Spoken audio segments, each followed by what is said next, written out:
Okay, so the first thing that I'm going to build is a vase with the fake leaves that I mentioned from the previous video. Our major pieces of cardboard, we have these three pieces that are circular. One is more boxy. It's got like six sides, obviously very cubish. And the other part is the main vase part. My trick before I start building things like this is on any, I'll actually just show you on a larger piece. So you have some of these lines that are dashed and some of these lines that are solid. The solid lines means that you cut straight through them. The dashed ones means that they are folded.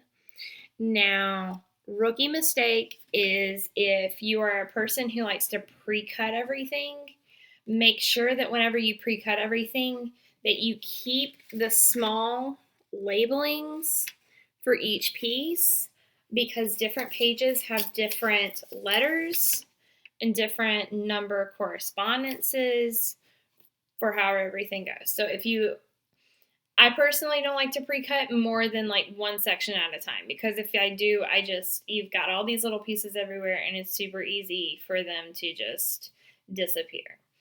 And also, I wanted to kind of just like go over some of the other materials that I use, including adhesives, because a major part of building is your cutting supplies and your adhesives and just how you're like storing everything. I have a lot of learning curve on this, especially with woodworking, which if this goes well, then by the time that my foot heals, I might do like collaboration videos with Tanner, which would be great, even though he is pretty sober. He drinks occasionally. But anyway, so we have four major types of glues that I'm using for this tiny house. The more delicate the material is, the more you're gonna have to like get varieties of glues. So, of course, every Cosmo girl knows that your tacky glue, Aleene's is kind of just the best. I love this one because it has the top on the bottom so that whenever you like set it down, it runs the glue all the way down to the bottom. You get more out of it. Whenever I get more of this stuff, I save these bottles if they only have the upright ones, and I will refill these bottles. Do not care what you think. I do it anyway. This glue came with this set, and it is just clear craft glue. This is honestly the best glue that you can use for cardboard and for paper. Like if you need a quick dry, a clear dry, and like an immediate tacky feeling, like when you're folding stuff and you're just holding it and you need to be able for it to just get one of these. You can get like the regular craft glue, but I would try to get something smaller like this. It's a lot easier to hold in your hand when you're holding a lot of other things together. This glue came with them, with this set. This is considered a wood glue. This is not a wood glue. This is, it's more than Elmer's glue, but it's not wood glue. It's not of the caliber of wood glue. And also wood glue traditionally takes a lot longer to dry. This doesn't take nearly as long to dry, but it definitely has the thickness of wood glue, so I can definitely see where they pass it off as wood glue, but truly it's not wood glue. And then of course, my personal favorite, do not care, K through 12, 95 years old, live and die, Elmer's. I always get the washable purple because I want to see where my glue goes and I know that it dries clear. And I was part of the generation that whenever I saw this came out for the first time on the shelf, I was like, purple glue? That's never going to work. It works wonders. I've never looked back. So I know that was possible information that you didn't care about. Doesn't matter. I went over some of my other utensils in the last video. Kind of want to go through a few of them. X-Acto knives. I got the pink one. I don't support Susan G. Komen. She's a crock of shit. She doesn't give any of her money to Breast Cancer Foundation. Just gonna go ahead and say that. I got the pink one because in grad school, everybody had the traditional silver ones, and it was a lot easier to know if somebody tried to steal mine if mine was a different color. Actually, at one point, I was so neurotic that I would write my name on pieces of tape and like tape my name to stuff, because in that kind of field, people stealing your stuff happens so much. And I'm either just not going to say anything or we're going to fight. That's just the way it is. These are the only tweezers I have up here, but since we just recently moved, I have a lot more tweezers. I would highly suggest getting different types of edged tweezers. These are only individual, like, needle pointed tweezers. They're not very strong, but they're really great for like holding a leaf while it sets. So, and I just like rub these off when they get gunked up with glue. It comes with this paintbrush.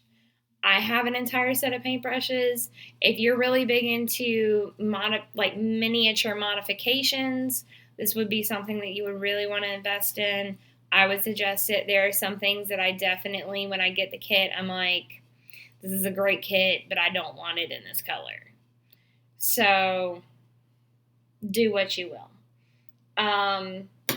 Anyway, so I guess I'm going to start building some things, and I'll like fast forward them. It's been a long time since I've edited videos, so just give me a little bit of learning curve time.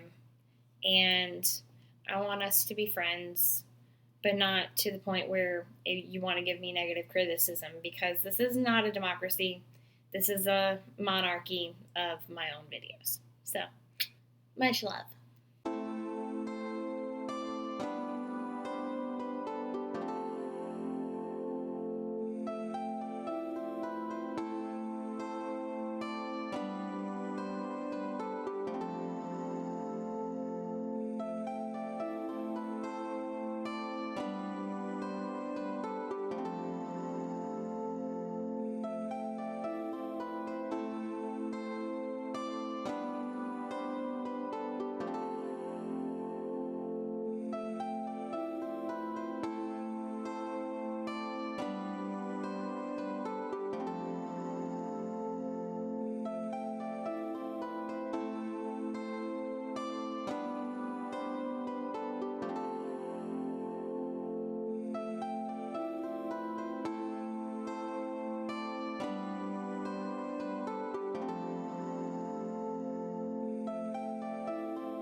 So anyway, here's my my pretty shitty fern. First try at it, you know. Just trying. That's all I can do here. Definitely not my skill of expertise, but hopefully whenever we get out of the foliage, it'll be